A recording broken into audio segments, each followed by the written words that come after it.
Lenguaje estructurado de consulta, SQL.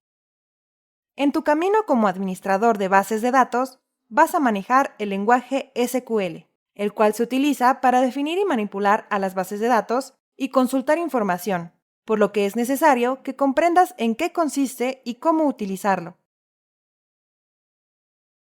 El lenguaje estructurado de consulta, o SQL por sus siglas en inglés, es utilizado para la programación de las bases de datos.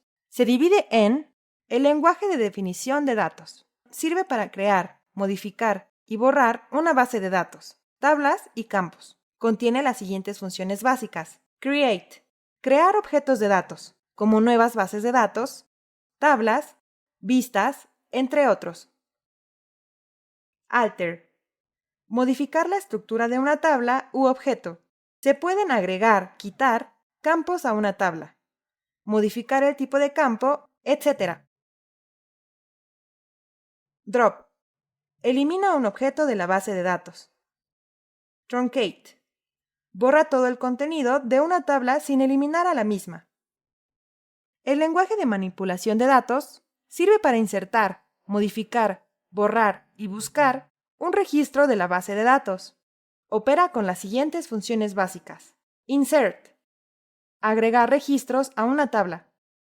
Update. Actualizar o modificar registros sin necesidad de borrarlos y volverlos a agregar. Delete. Borrar registros de una tabla. Select. Busca información en una base de datos. Todos los sistemas gestores utilizan SQL para crear y manipular a las bases de datos, incluso en su interfaz gráfica.